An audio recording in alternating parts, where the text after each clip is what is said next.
Bueno, vamos directos al grano con un tema que, sinceramente, nos quita el sueño a más de uno. Hoy sacamos nuestra pizarra virtual para dibujar paso a paso el mapa de nuestra realidad económica, sin hacer ruido innecesario, sin caer en el fatalismo, solo mirando los datos de frente para tener la perspectiva completa. Y para arrancar, quiero que os quedéis con esta premisa.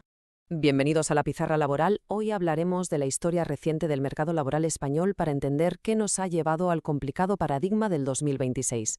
Esa es, literalmente, la base de todo lo que vamos a desgranar hoy. Porque, a ver, todo tiene un origen, y si no entendemos de dónde venimos, es totalmente imposible trazar un camino hacia adelante.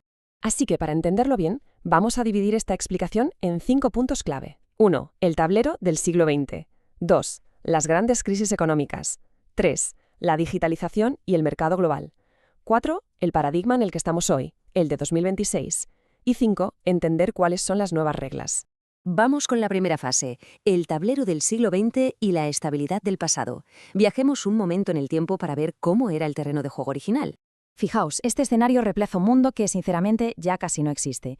A finales del siglo pasado, había una sensación de estabilidad casi matemática. Sabías a qué hora entrabas y salías de trabajar.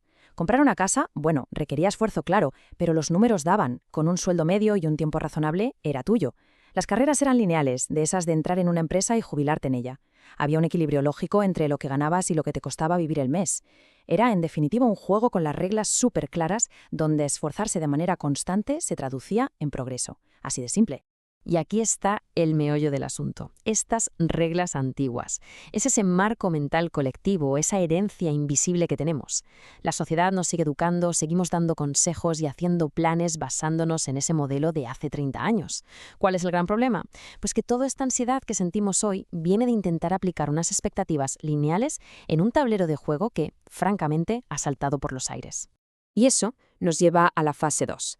Las grandes crisis económicas y los puntos de ruptura históricos. Porque ese mundo estable no se esfumó por arte de magia. Fue una serie de sacudidas, un efecto dominó. Veníamos de estar relativamente tranquilos y, de repente, el primer gran golpe en 2008. Luego nos pasamos los 2010 intentando recuperarnos, pero con una recuperación, seamos sinceros, cogida con pinzas, muy precaria.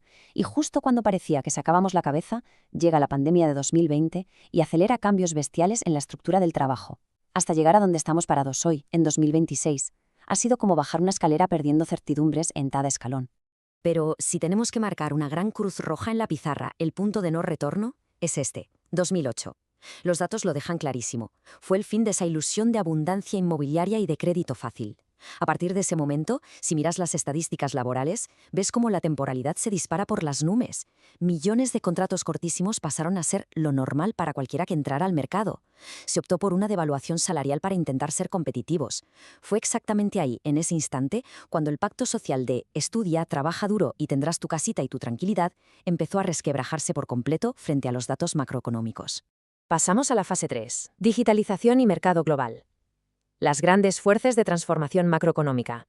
Sería súper fácil echarle toda la culpa a las crisis financieras, pero mientras pasaba todo eso, había fuerzas silenciosas cambiando las reglas del juego. Hablo de transformaciones gigantes, la globalización, que significa que de repente ya no compites con el chico de tu barrio, compites con alguien en la otra punta del mundo. La digitalización y la automatización, que han borrado del mapa un montón de trabajos intermedios. Ahora estamos en una economía del conocimiento que te premia muchísimo si tienes habilidades súper específicas, pero que penaliza la rutina. Y si a eso le sumas una inflación sostenida que se va comiendo tu poder adquisitivo año tras año, pues no es ninguna conspiración, es simplemente una reconfiguración total de la economía. Para que no suene tan abstracto, pongámosle números reales. Si coges los datos y tendencias del INE o del Banco de España y compares el antes con el ahora, la foto impresiona. Antes, tu sueldo más o menos crecía con la inflación y la casa te costaba un porcentaje lógico de lo que ganabas. Ahora vemos pérdidas acumuladas de poder adquisitivo de 2 dígitos. Acceder a una vivienda es casi un milagro para los jóvenes si no hay ayuda familiar de por medio, y esa estabilidad a largo plazo se ha cambiado por ir saltando de proyecto en proyecto. Así que, si sientes ansiedad económica, tranquilo, está totalmente respaldada por los datos. Entramos en la fase 4, el paradigma de 2026, nuestra realidad de hoy. Con el tablero totalmente nuevo, hay que ver qué se respira en el mercado ahora mismo. Y aquí es donde ocurre el gran choque de trenes, el verdadero origen de nuestra frustración colectiva. A un lado del ring, la expectativa social, lo que nos prometieron, esa idea de un trabajo lineal, progreso garantizado, tu casa. Al otro lado del ring, la realidad de 2026. Una hipercompetencia feroz, la famosa economía de plataformas, los trabajos gig y una precariedad que, ojo, ya no es algo temporal, es estructural. El dolor y el sufrimiento que siente muchísima gente viene precisamente del abismo inmenso que hay entre lo que esperábamos que fuera la vida adulta y la realidad que nos golpea cada lunes. Claro. ¿Y qué hace la gente ante este panorama tan hostil? Pues buscar un refugio desesperadamente. Esto explica a la perfección lo que solemos llamar la titulitis. Venga a hacer másteres y posgrados infinitos, a ver si así destacamos entre miles de currículums idénticos. Y sobre todo explica por qué las oposiciones están batiendo todos los récords imaginables. Ante un mercado privado que se percibe como una jungla inestable, meterse al sector público se ha convertido en el último gran bote salvavidas para intentar conseguir esa estabilidad que nos prometieron en el siglo XX. Es un mecanismo puro y duro de supervivencia. Llegamos a la quinta y última fase: entender las nuevas reglas. La adaptación y la supervivencia. Porque quedarnos llorando en una esquina no nos va a servir de nada. Si os tenéis que llevar algo de toda esta explicación, que sea esta frase.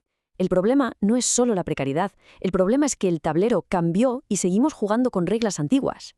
Es que es literalmente como intentar ganar una partida de ajedrez usando el manual de instrucciones del parchís. Te agotas, te frustras muchísimo y al final pierdes. El primerísimo paso para dejar de sufrir en este mercado laboral es entender de una vez a qué juego estamos jugando hoy. Entonces, ¿cómo lo bajamos a tierra? Vamos paso a paso. 1. Reconocer el cambio histórico. Ya está, es lo que hay. Son datos macroeconómicos. No hay que buscar culpables ni ponerse melancólicos. 2. Y este cuesta, tirar a la basura las reglas mentales del siglo XX. Hay que despedirse, definitivamente, de esa idea de la carrera profesional perfectamente lineal. Y 3. Adaptarse al siglo XXI. Esto significa abrazar una flexibilidad casi radical, entender que vamos a tener que seguir aprendiendo toda la vida y centrarnos en aportar un valor súper específico que una máquina no puede automatizar. Y con esto cerramos la pizarra de hoy, pero quiero dejarlos con esta pregunta dando vueltas en la cabeza. ¿Cómo podemos no solo sobrevivir, sino realmente prosperar en este nuevo tablero? A ver, no es un escenario fácil, los retos son gigantescos, de eso no hay duda, pero entender cómo hemos llegado hasta aquí y mirar los datos de frente nos quita la venda de los ojos. Este mercado de 2026 no es un castigo divino, es solo un nuevo ecosistema, y como en la naturaleza, los primeros que entienden cómo funciona su ecosistema son los que encuentran formas nuevas de salir adelante. La partida sigue, amigos, solo tenemos que aprender a jugarla.